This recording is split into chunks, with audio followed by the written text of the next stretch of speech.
Salam sejahtera bagi kita semua. Marilah kita sejenak mendengarkan firman Tuhan dan marilah kita berdoa. Allah Bapa di surga, Allah yang mengasihi kami, sejenak Tuhan kami mau mendengarkan firman-Mu.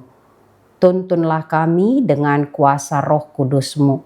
Di dalam nama Yesus Kristus kami berdoa. Amin.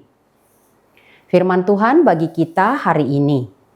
Dan sesudah mereka sampai di seberang, berkatalah Elia kepada Elisa, "Mintalah apa yang hendak kulakukan kepadamu sebelum aku terangkat daripadamu."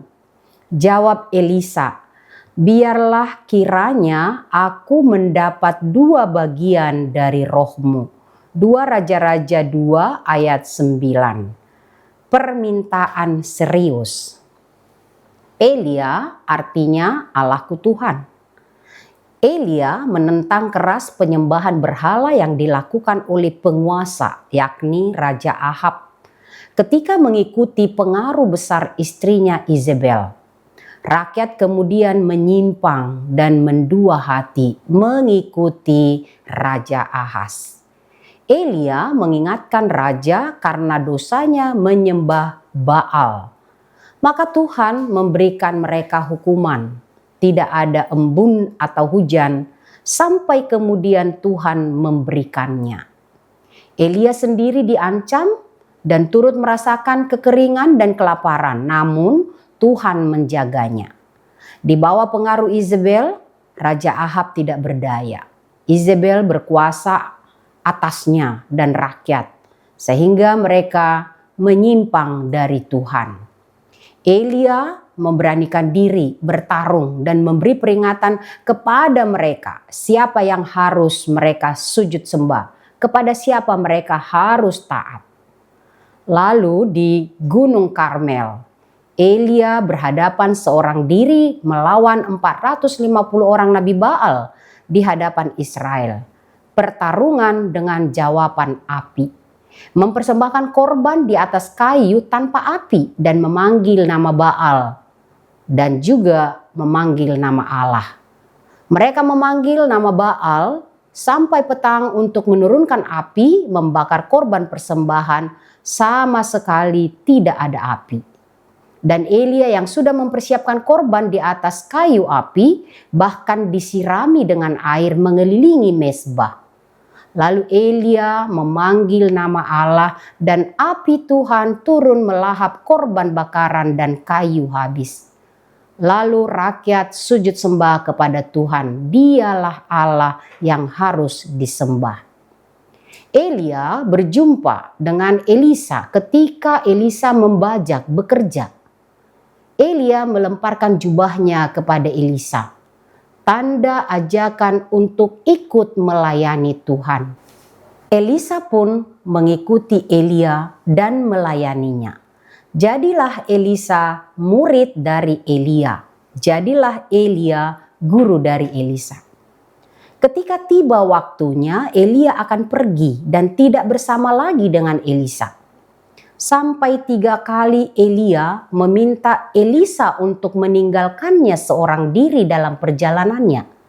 Elisa tetap menolak untuk meninggalkan gurunya dengan berkata, "Demi Tuhan yang hidup dan demi hidupmu sendiri." Demi Tuhan dan demi Elia, Elisa tetap setia menyertai dan mengikuti Elia kemanapun ia pergi.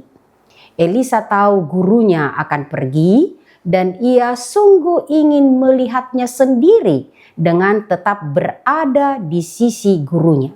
Maka keduanya berjalan bersama. Elia memukulkan jubahnya ke atas sungai Yordan dan sungai itu terbelah 2. Maka menyeberanglah Elia dan Elisa.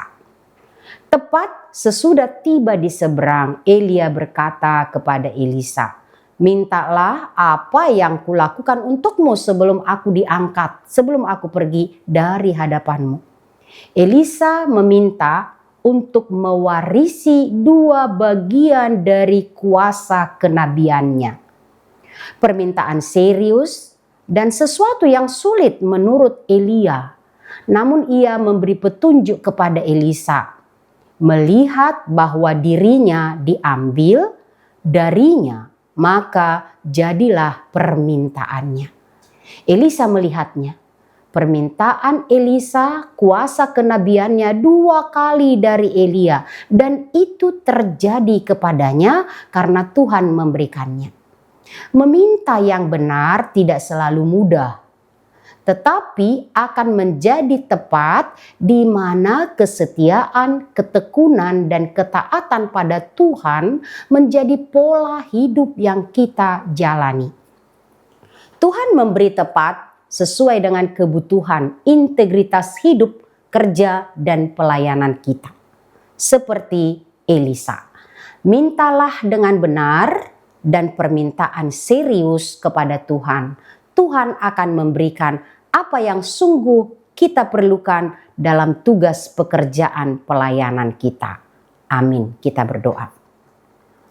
Terima kasih Tuhan Allah, kami sudah mendengarkan firman-Mu. Seperti Elia berkata kepada Elisa, meminta sesuatu yang dia kehendaki. Dan Elisa meminta apa yang dia tahu perlu untuk pekerjaan pelayanannya. Ya Tuhan Allah, tolonglah kami senantiasa untuk taat setia dalam tugas pekerjaan kami masing-masing. Sehingga setiap hal yang kami minta selalu sesuai dengan apa yang kami butuhkan di dalam pekerjaan pelayanan kami. Dan kami percaya, kami serius meminta hal yang perlu, Tuhan akan memberikannya. Karena Engkau Tuhan yang berkuasa atas seluruh pekerjaan pelayanan kami. Di waktu lalu, hari ini, dan ke depan. Kami mohon pengasihan Tuhan menuntun semua umat-Mu untuk tetap meminta serius yang baik benar kepada Tuhan untuk membuat semua pekerjaan pelayanan baik berjalan sesuai dengan kehendak-Mu. Terima kasih Tuhan Allah, dengarkanlah doa kami, kasihanilah kami. Anugerah Tuhan kita Yesus Kristus, kasih setia Allah Bapa, persekutuan Roh Kudus menyertai kamu sekalian. Amin.